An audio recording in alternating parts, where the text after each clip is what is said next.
está con nosotros el doctor Gonzalo Rodríguez. Gonzalo, ¿cómo estás? Buenas tardes. ¿Cuántos años tenés? Hola Néstor, buenas tardes a vos, a todos los que nos escuchan. 34 años. Bien, joven, bueno, porque sí. Te veía una persona joven y además con experiencia, además como médico, como escritor. Tenemos aquí un libro que has publicado, se llama Medicina con Fe. Voy a leer bien, una continua y amorosa presencia. ¿Qué tiene que ver? ¿Por qué este subtítulo, ¿no? De Medicina con Fe?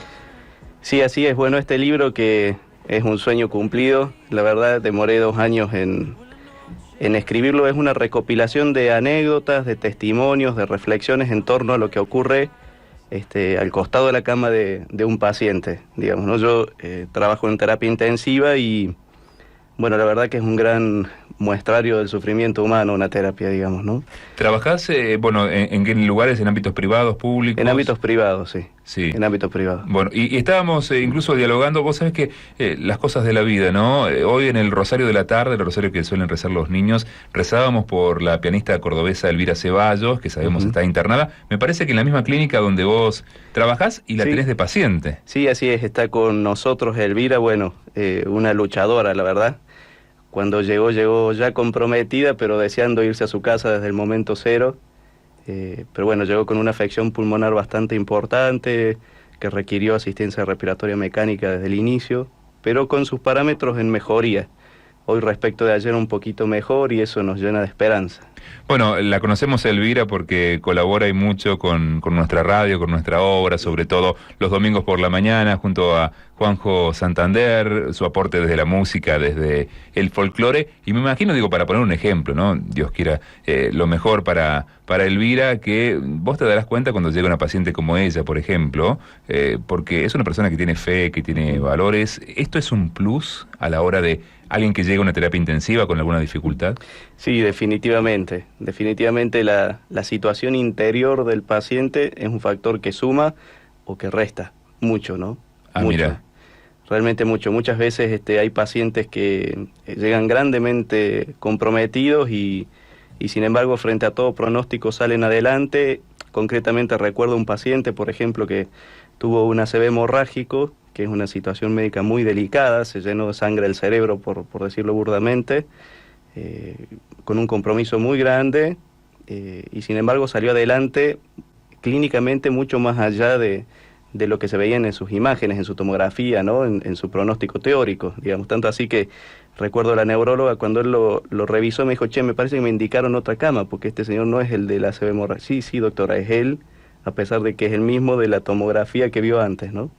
Y este señor tuvo una recuperación gigante, particularmente el día de Corpus Christi, amaneció prácticamente sin signos clínicos de compromiso, y después dialogando con él a partir de esa mejora pudimos charlar. Ese día estaba de guardia yo y me comentó que él es uno de los fundadores de la adoración perpetua en su parroquia y que su familia son todos adoradores a raíz de que él ha tenido un encuentro muy íntimo con la Eucaristía y para él es el centro de su vida, ¿no? Entonces él me dijo, antes de que yo me descompensara, lo primero que hice fue pedirle al Señor que desde la Eucaristía enviara su paz y su bendición a mi familia, para que ellos estuvieran bien, incluso pensando en otros en plena situación de gravedad, ¿no?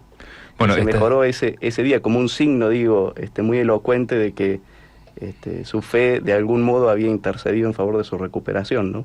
Claro, estás describiéndonos situaciones, trabajás en terapia intensiva, que no es cualquier lugar o cualquier ámbito dentro de la medicina, dentro de la salud, con situaciones límites en casi todos los casos, podríamos decir, ¿no? Estaba viendo, por ejemplo, se están cumpliendo 20 años del accidente de Lapa y reviviendo algunos testimonios de las personas que han podido superar eso. Una persona decía, lo primero que hice fue ponerme a rezar, otra que tuvo múltiples lesiones, sin embargo después de muchos meses, más de un año de internaciones, y gracias a esa fuerza, a esa convicción y a esa fe principalmente, logró salir adelante.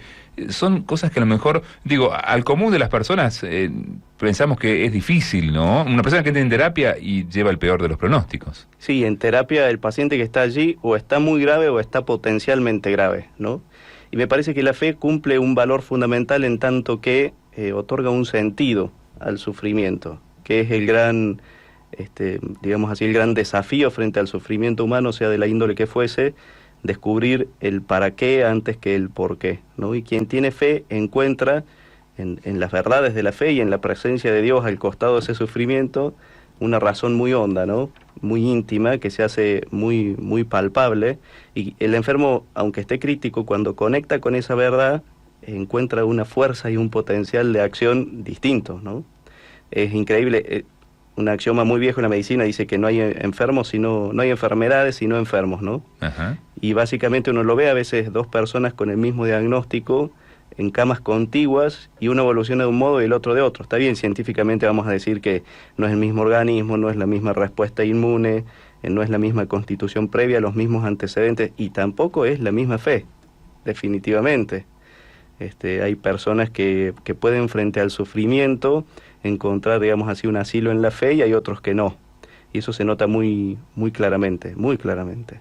Y el sufrimiento puede, digo, de tu experiencia, de lo que te comparten otros profesionales de la salud, de tu ámbito, ¿puede despertar la fe en una persona que a lo mejor no la tenía? ¿O todo lo contrario, a lo mejor en un momento de límite, de pronto decir, hasta aquí llegué, por más que yo creía, ya mi fe se agotó? Bueno, el sufrimiento, de vuelta, cuando digo sufrimiento me refiero a cualquier situación límite humana, ¿no? No Sí. solo física, sino cualquier situación humana. Es sin lugar a dudas un llamado a la trascendencia para el ser humano, o sea, confronta contra el fin último del hombre, que es la felicidad, que es para lo que hemos sido creados, entonces de por sí clama una respuesta, a todo sufrimiento sea cual fuese, ¿no? Y entonces en ese sentido el sufrimiento es una gran posibilidad espiritual. A mí me gusta pensar que mis pacientes críticos han recibido a modo de don la ocasión de tener una audiencia privada con Dios íntima, ¿no? Y me gusta vincularme con ellos desde esa verdad. Bueno, no solamente es este organismo que tiene tales características técnicas de acuerdo a su laboratorio, a sus diagnósticos por imágenes y demás, sino que además es un hermano mío que está en un momento vital de su vida, atravesando lo que técnicamente se llama crisis vital, y que a razón de eso tiene una ocasión única de descubrir al Señor de los Consuelos. Así me gusta llamarlo por lo que le he visto hacer a mis pacientes, ¿no?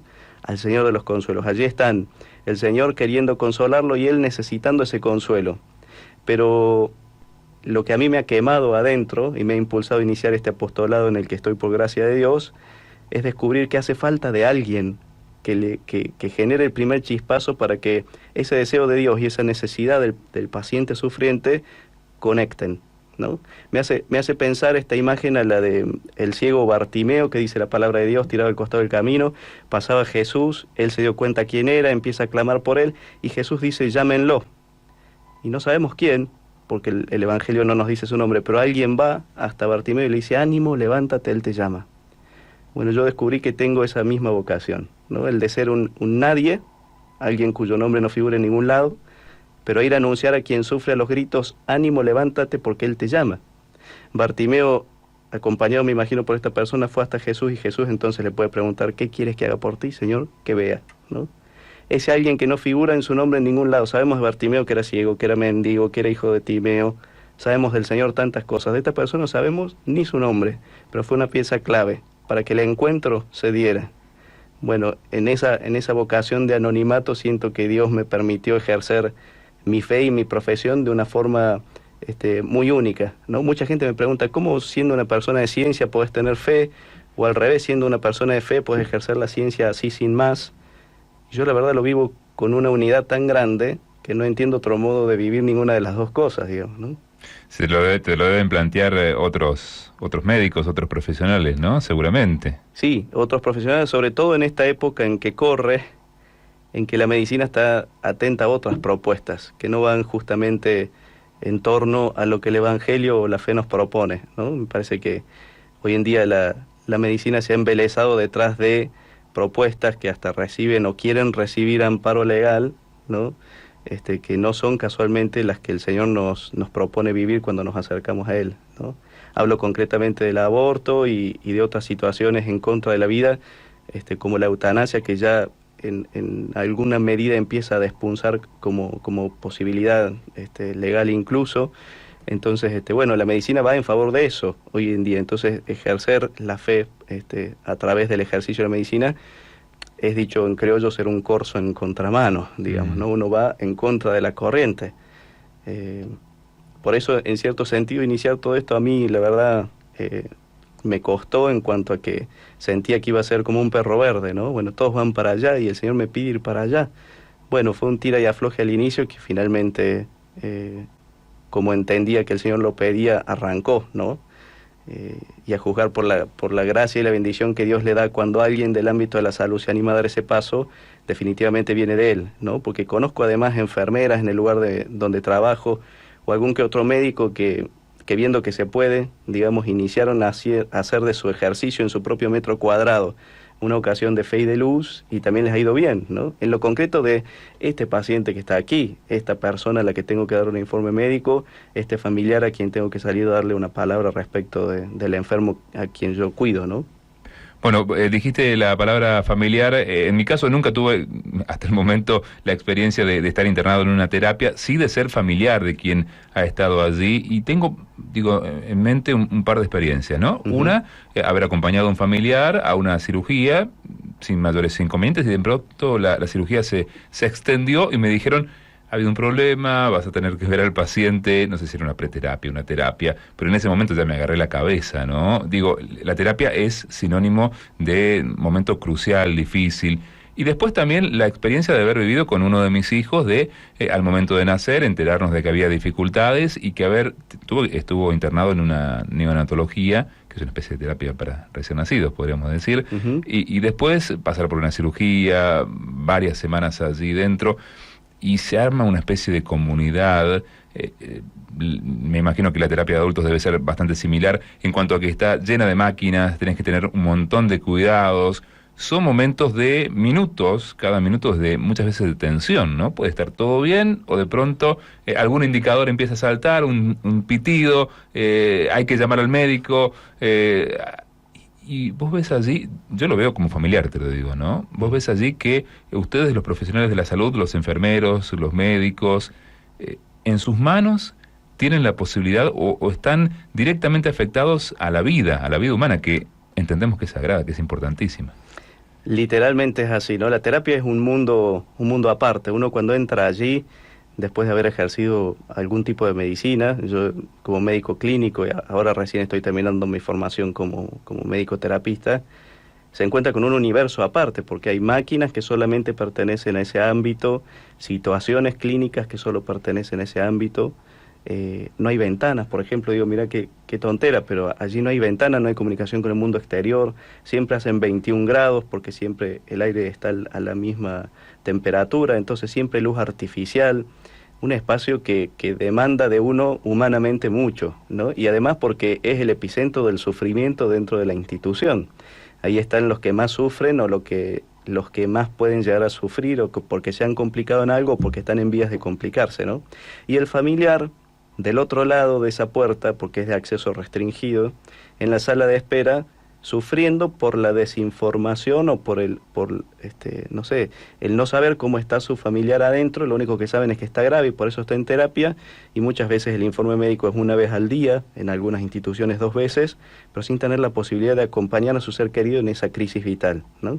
Por eso a mí como médico de fe, me gusta pensar en lo siguiente: mi paciente es el enfermo y su familia.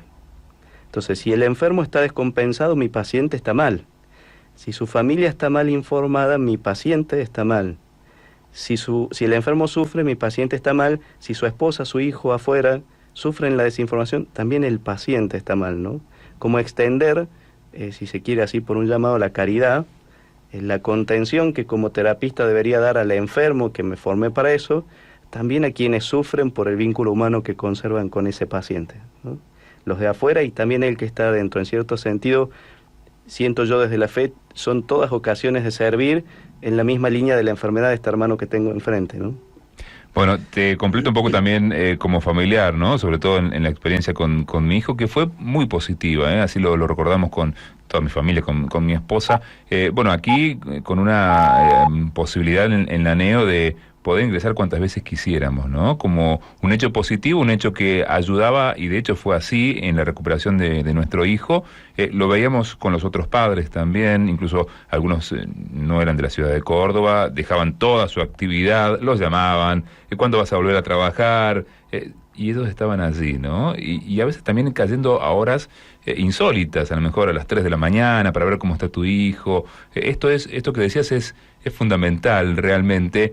Y también las formas, los modos, y quizás en determinadas circunstancias. Cuando te comunican algo, al inicio sobre todo, cuando te enterás de la enfermedad, de la complicación de salud, se te viene el mundo encima. Sí. No solamente al paciente, a lo mejor el paciente está inconsciente, sí, al familiar, se le viene el mundo encima. Sí, el gran problema es que durante nuestra formación de grado, en la universidad nos han enseñado que hay que mantener un vínculo empático con el paciente, pero también distante, ¿no? Y eso en el terapista se ve muy a flor de piel, porque como estar en la terapia implica estar en contacto directo con la vida, la muerte, el sufrimiento hondo, muchas veces el médico o el personal de salud toma una cierta distancia afectiva, ¿no? Porque yo te digo sinceramente, Néstor, una parte de mí ha muerto con cada paciente que se me ha ido, y una parte de mí ha florecido y se ha alegrado con cada paciente que lo voy a cruzar la puerta hacia la sala común o hacia su domicilio, ¿no? O sea, implica un movimiento interior gigante para el médico. Imagino las expectativas también. A veces depositar las expectativas, este paciente va a salir y de pronto no es así. O frente a otros pacientes, uno dice va a salir, empiezan a mejorar y de repente empeoran. Justo un día que uno no estaba de guardia, entonces decís, pucha, qué lástima, a lo mejor se puede haber hecho esto o esto otro, y todos ponemos el corazón, ¿no? En la medida en que se pueda, cada quien pone su corazón. Yo, sin ir más lejos hoy, trabajando en la sala común, que es donde trabajo durante el día, subió de terapia, la menciono porque es una gran amiga, la doctora Zambanini, que había estado de guardia en terapia intensiva anoche, ¿no? Destruida, en un estado humano que daba pena, tal como es la posguardia de terapia intensiva, pero con la alegría y la conciencia de saber que había hecho hasta lo último por cada paciente, ¿no? Entonces, conforme avanza la guardia de terapia, el médico sufre cada vez más desgaste y muchas veces está cada vez más, digamos así, convocado a servir, porque el paciente, si está crítico y ha ido desmejorando durante la guardia, cada vez me necesita más, y yo cada vez tengo menos resto humano porque estoy despierto hace 30 y pico de horas, o porque estoy cansado, o porque de repente te das con que tenés hambre, claro, son las 3 de la mañana, ni merendaste, ni cenaste, imbuido en esperar el próximo laboratorio, en controlar aquel respirador, en ver qué pasa con esta alarma cardiovascular. Bueno, el médico, digamos, se expone de tal modo que muchas veces termina físicamente muy comprometido, ¿no? Y bueno, un poco el grupo de médicos sale después al encuentro y asiste a este hermano doctor que por estar posguardia está en desigualdad de condiciones físicas, digamos, ¿no? Eso, el equipo de trabajo también es un gran aliciente para poder seguir en esa lucha y en ese desgaste que es permanente, ¿no? Pero que sin embargo, aunque físicamente compromete tanto, espiritualmente es un llamado tan hondo que la esperanza y el entusiasmo no se termina de perder nunca, ¿no? Cuando se vive con fe. Desconozco cómo hacen, o sí conozco por la experiencia ajena, cómo se vive esta misma experiencia sin fe, ¿no? Pero yo desde la fe he encontrado en una ocasión de servir tan enorme y también una ocasión de descubrirlo a Dios tan especial.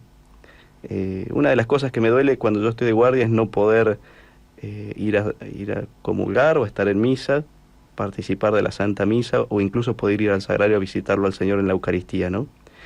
Y sin embargo, guiado un poco por mi director espiritual, descubrí que al costado de la cama de cada paciente, allí donde hay una persona sufriendo, hay una presencia de Dios tan honda, tan nítida, que un poco hice este pacto espiritual conmigo mismo, digamos, decir, bueno, no puedo ir a encontrarte físicamente en la Eucaristía, Señor, pero me voy a alimentar de esta presencia tuya, que consolando al costado de cada paciente se nos ofrece para quienes querramos conectar con esa verdad, ¿no? Y entonces no lo he podido visitar al Señor en el Santísimo, pero sí lo he podido visitar al Señor de los Consuelos al costado de la cama de alguien que agoniza, por ejemplo, ¿no? Y encontrarlo verdaderamente, con fuerza espiritual. Y descubrir que es tan cierto como el respirador que lo asiste, su presencia en ese lugar, ¿no? Y descubrir que los otros no lo ven, o no saben comprenderlo, o no saben entenderlo, y entonces ahí surgió este llamado que yo sentí, ¿no? Bueno, hay que ser como una voz que grita en el desierto, en algún sentido, y decir, ojo que frente a toda esta realidad humana de crisis vital que presenciamos frente a este paciente, hay de fondo una realidad espiritual que también clama nuestra atención. para que el paciente pueda conectar, para que el familiar lo sepa y para que uno mismo se alimente. Porque si no es una experiencia humana que te termina desgastando y más tarde o más temprano terminas hecho un trapo. En cambio así, espiritualmente, siendo una ocasión de servir y de vivir frente a Dios de los consuelos, su experiencia de ánimo y de paz, termina siendo una experiencia que te construye en vez de destruirte, ¿no? Y uno sale de la posguardia físicamente molido, pero espiritualmente enriquecido, con deseo de volver a vivir una guardia cuando recién la entrega a la guardia, recién se hace el paso y uno dice ¿cuándo me toca volver? ¿No? No solo por el vínculo que se entabla con el paciente, sino, como digo, también por esa experiencia espiritual que hay detrás del sufrimiento humano, por poder conectar con un Dios que vivo, resucitado, acompaña al enfermo y en cierto sentido acaricia al médico que lo acompaña, ¿no? Bueno, vamos a compartir una pausa musical. Antes leo un mensaje que envía Miriam. Miriam Martínez dice: gloria a Dios por tu presencia en la medicina, se nota que el Señor camina delante tuyo. Un poco la reacción de Miriam al escucharte. Muchas gracias. Qué maravilla, dice Alejandro desde Mar del Plata, que Dios ponga en la medicina a personas como este médico. ¿Me podrías recordar el nombre para rezar por él y por su misión? Sí, claro, estamos hablando con el doctor Gonzalo Rodríguez, o Gonzalo Rodríguez. Me imagino que a veces te molestará, o a ustedes los profesionales siempre decimos, son personas, ¿no? Claro, como cualquier otro. A mí muchas veces el familiar me dice, muchas gracias, doctor, ¿cómo es su apellido? Me llamo Gonzalo. No, pero su apellido. Bien, es Rodríguez, pero dígame Gonzalo, es claro, lo que soy, ¿no? Soy Gonzalo. Incluso yo digo cada vez porque damos unas conferencias en torno a medicina con fe, ¿no? Sobre el poder del sufrimiento, el poder espiritual del sufrimiento. Y cada vez que me presento digo, es cierto, soy médico, pero antes que ello soy hijo de Dios. Ese es mi título más grande.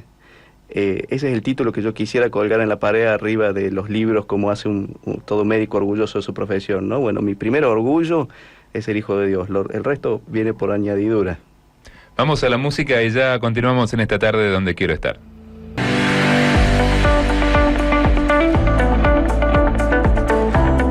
Quiero dejar un abrazo grande para Gonzalo, de parte de Mónica y Pedro de Rosario, para que siga transmitiendo toda esa fe y ese amor de Jesús en esa misión grandiosa que el Señor le regaló.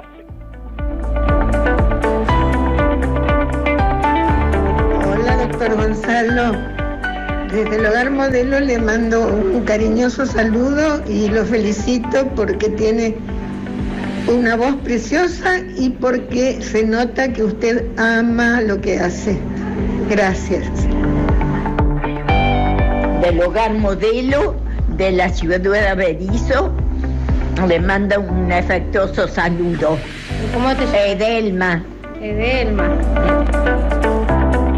Bueno, gracias, los mensajes. Este último de Edelma desde Berisso, muy cerquita de La Plata, son las abuelas del hogar de ancianos, que están allí. Edelma, una de ellas, que conectó rápidamente con lo que estabas diciendo, Gonzalo. Sí. Esto me parece que conmueve el corazón, digo. Tu tarea como profesional médico, como profesional de la salud, es atenderlos, que gocen de buena salud, pero hay corazón, hay espíritu, hay algo más, evidentemente, ¿no? Que la carne y los huesos. Sí, definitivamente. De hecho, bueno, el llamado al sufrimiento es un poco universal, digamos así, ¿no? Por nuestra constitución como naturaleza humana, tenemos tantas posibilidades de sufrir, de tanta índole biológica, psicológica, espiritual, tanto que San Juan Pablo II en una ocasión dijo que querer apartar al sufrimiento del hombre es querer apartar su propia naturaleza, ¿no? Entonces, bueno, todos en algún sentido estamos por naturaleza propensos al sufrimiento. La gran pregunta es si ese sufrimiento puede o no convertirse en algo más. Si usando la potencia de trascendencia que tenemos por ser persona humana, podemos darle a ese sufrimiento una condición extra o un plus ultra, ¿no? Y descubrir que esto es verdad, que realmente puede ser así, es un llamado en sí mismo. Por eso a mí me gusta mucho pensar el sufrimiento como una vocación. Una vocación porque es un camino y un proceso a través del cual la persona que sufre tiene una fuerte ocasión de encontrarse con el Dios que ama, con el Dios misericordioso, con el Dios que está presente cuando un hijo de él verdaderamente lo necesita, ¿no? Y me gusta esta imagen de que cuando yo siento el peso de mi cruz, o incluso cuando mi cruz tirándome al suelo, me avisa que está y que yo la voy cargando, Bueno, la cruz nunca viene sola, siempre lo trae consigo a Jesucristo crucificado en ella. Es decir, a Jesucristo entregando y ofreciendo su amor, así como en la cruz del Calvario, bueno, ahora en mi propia cruz, ¿no? Vivo y amando del modo particular como es el amor de cruz, ¿no? Que se entrega gota a gota, permanentemente, de brazos abiertos para recibirnos y a la expectativa de que ese sufrimiento sea, como decíamos recién, una audiencia o un punto de encuentro más que algo por lo cual renegar, ¿no? Pero insisto, esto es un camino, un proceso, no se consigue de la noche a la mañana, ¿no? Creo que ningún médico con 2 dedos de frente se acercaría a una cama a decirle, bueno, frente, qué bueno, usted tiene cáncer, qué lindo, qué gran cruz, la felicito, no. Sería morboso. Sería morboso, sí. es una percepción espiritual al que el enfermo llega progresivamente, pero si alguien se lo propone, si alguien lo invita. Y cuando el enfermo tiene vínculo humano con su médico, por la confianza que deposita en ese profesional, entonces ese puente humano que ya está tendido es una ocasión muy única para que el Señor de los Consuelos cruce. Aprovechando esa confianza humana ya depositada, anunciar al Señor de los Consuelos, al Dios de los Evangelios, al Jesús de la cruz y al Señor resucitado es una ocasión sin desperdicio, ¿no? Por eso, en definitiva, cada enfermo es una oportunidad de misión única. Y no hace falta para esto ser médico, o trabajar en una terapia intensiva. Cualquiera de nosotros que conozca a alguien que tiene un sufrimiento, sea físico o no, puede ejercer el llamado a la misión que tenemos por el bautismo. Ese compañero de asilo, ese familiar, ese pariente, ese amigo, ese vecino, que en algún sentido sufre, es una ocasión para yo ir a servir y amar.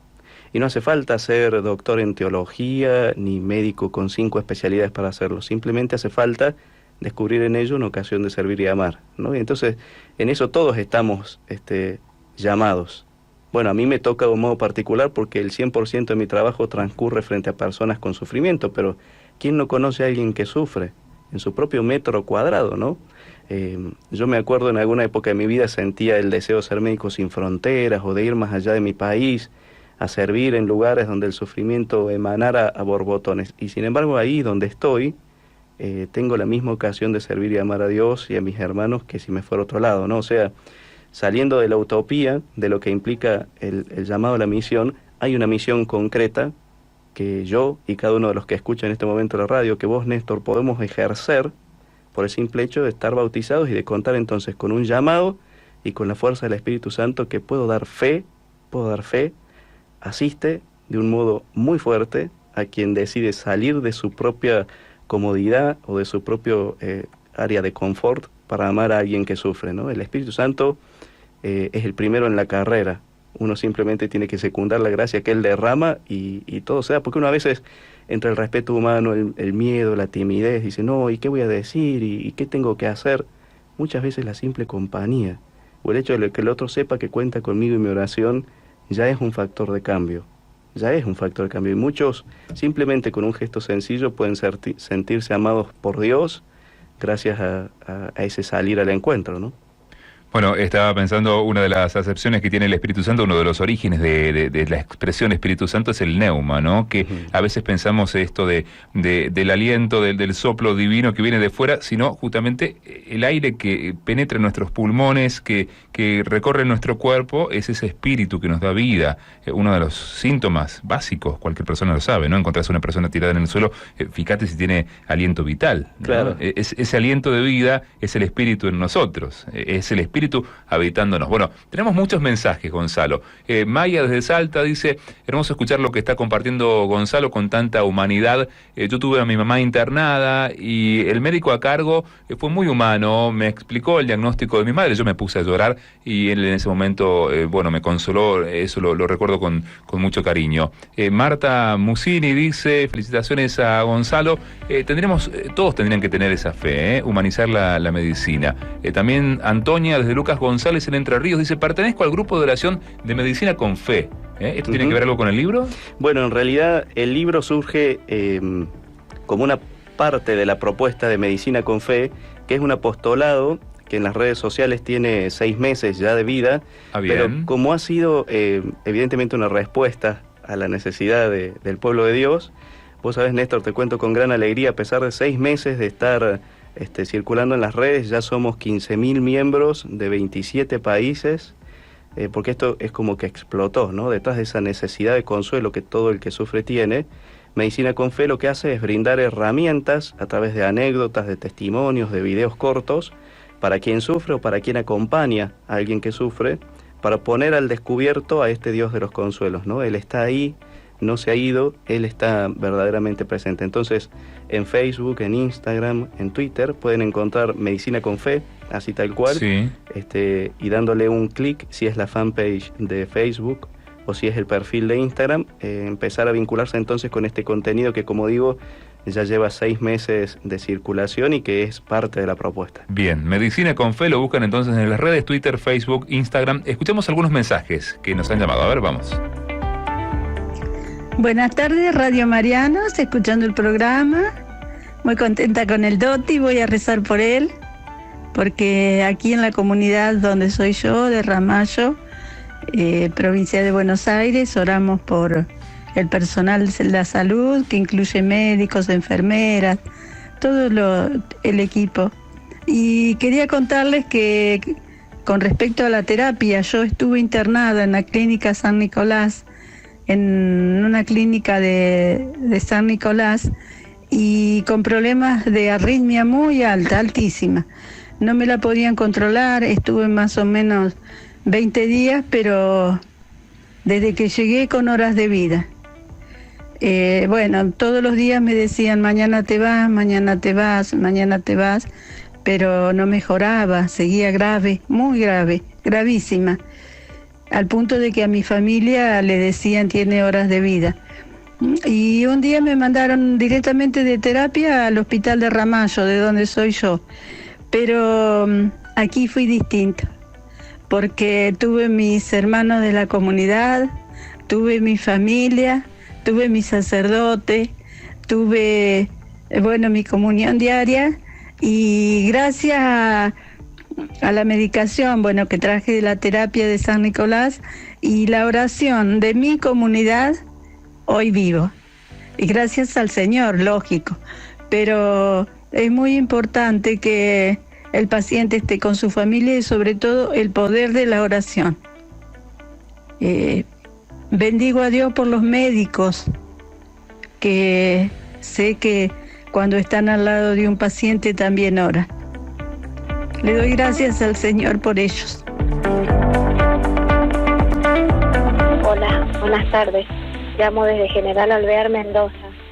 Estoy escuchando el programa. Realmente es una emoción. Este doctor Gonzalo, qué maravilla. Soy intercesora hace 20 años. Dios me regaló ese don. Y comprendo su corazón, porque uno siempre reza pensando en que todo va a estar bien. Y cuando nuestros enfermitos parten, lloramos. Nuestro corazón sufre aún sin conocerlo y nunca haberlos conocido. Quizá en la vida eterna nos encontraremos. Pero es maravilloso. Realmente me gustaría volver a escuchar nuevamente este programa. Es una maravilla. Los felicito. Bendiciones. Buenas tardes al programa Donde Quiero Estar. Haciéndole gratuito. Ya hace 3 años casi que estoy luchando con una úlcera varicosa, y hace del año 85 que me atiende un cardiólogo de Necochea. Soy de Necochea, provincia de Buenos Aires. Mi nombre es Olga, y también es hombre de mucha fe, y siempre nos encontramos en la misa. Ahora yo con ese problema no, y el frío, ya tengo más de 80. Bendiciones, lo bendigo, rezaré por el doctor Gonzalo y por todos los Gonzalos que hay todavía en nuestra patria. Buenas tardes. Quiero agradecer al doctor Gonzalo y en él a todos los médicos de terapia que me han atendido, rezar por ellos y también pedir perdón porque a veces me he olvidado de todo lo que he sufrido y de todo lo que me han acompañado. Habla Ada desde Bahía Blanca.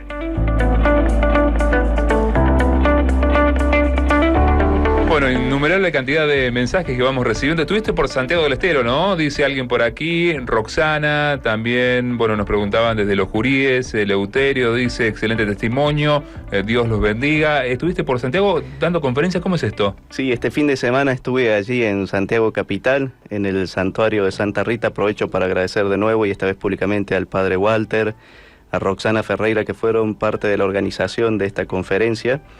Es porque desde hace un tiempo Medicina con Fe brinda conferencias sobre el poder espiritual del sufrimiento, la reconciliación con la propia cruz, cómo acompañar a quien sufre, como parte de este llamado de esparcir esta buena semilla, ¿no?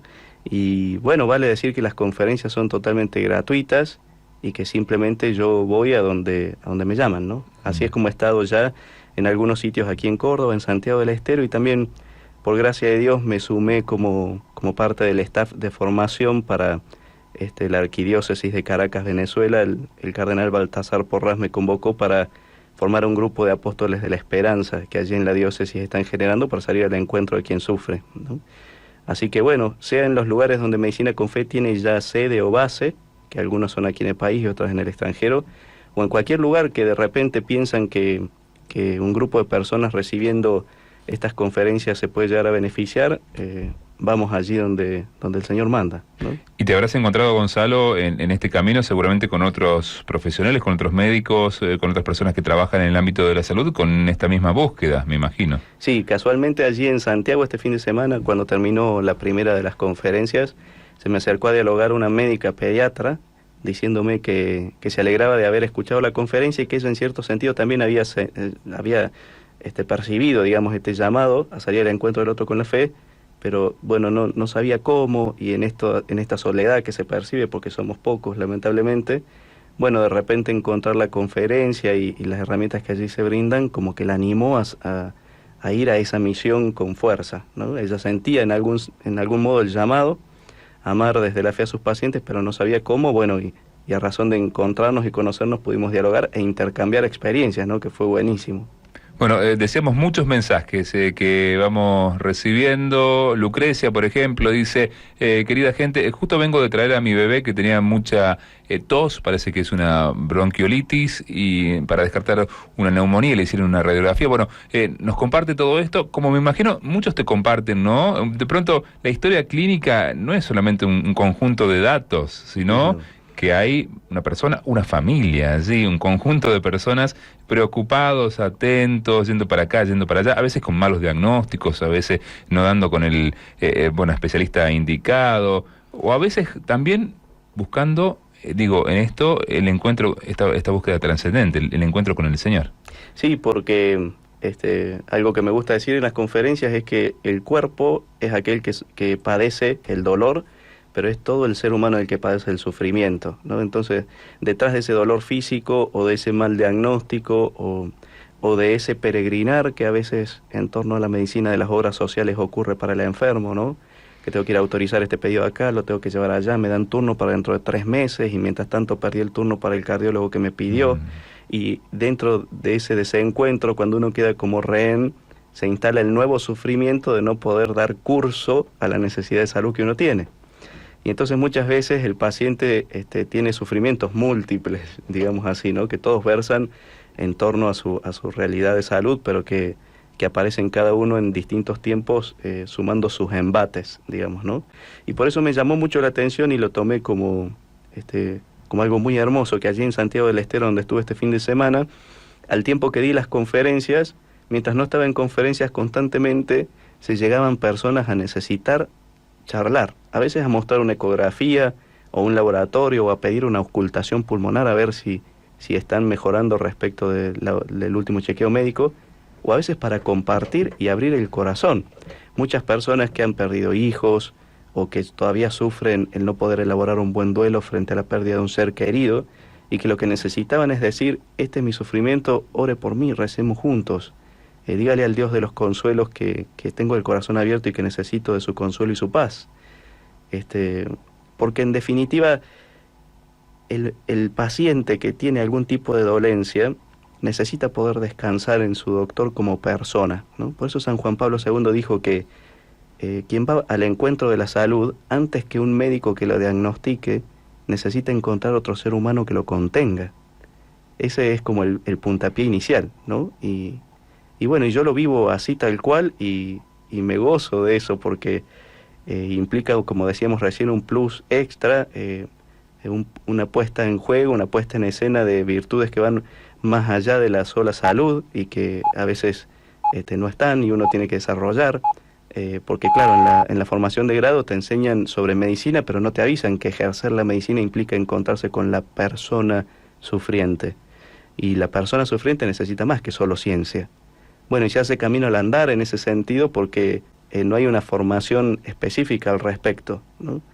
Y en eso es cuando el Espíritu Santo sale a asistir y se transforma entonces en el gran maestro interior y va formando y va forjando, ¿no? De ahí que ejercer la medicina sea tan apasionante, porque es un llamado mucho más allá de la sola ciencia, es un llamado espiritual. Claro, a ver, la medicina es tan amplia que es según los ojos con los que se la miren, ¿no? Si uno es un comerciante puede hacer un comercio de la medicina, si uno es un científico puede hacer un campo científico de la medicina, pero si uno es un hijo de Dios y se considera y se siente como tal, puede hacer de la medicina una ocasión para aumentar la gloria del nombre de Dios y para el bien de las almas, ¿no?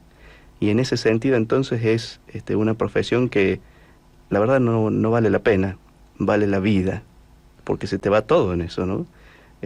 Yo volví de Santiago quebrado de cansancio porque di hasta lo máximo que tenía, pero con una alegría espiritual, con una certeza de que verdaderamente mi hermano que sufre necesita eso, con una sensación del gozo que produce una misión. No sé si alguno alguna vez se ha ido de misión parroquial o a algún lugar en verano, que uno se cansa mucho y sufre la inclemencia del tiempo generalmente, pero vuelve con el corazón henchido, ¿no? Bueno, esa misma experiencia. Así que le agradezco a Santiago del Estero y les digo que no han hecho más que potenciar el llamado que Dios me había dado y espero poder llevar este mismo mensaje donde haga falta. Yo insisto, las conferencias de Medicina con Fe son gratis. Se trata solamente de que entremos en contacto a ver a quién el Señor de los Consuelos necesita ser anunciado, ¿no? Muy bien, así lo buscan. Medicina con Fe. Estuvimos dialogando con el doctor Gonzalo Rodríguez. Seguramente dentro de algunos martes volveremos a convocarte. Me parece que ha quedado mucho por hablar. Nos vamos, nos despedimos en Donde Quiero Estar junto a Mariana Carranza. Hemos estado ella en los controles, en la música. Yo soy Néstor Rocchicioli. Te invito a que sigas en la sintonía de la radio porque ya en unos minutos vamos a estar con el informativo de Radio Vaticano. A las 17:30 llegará la síntesis informativa. Quédate en Radio María.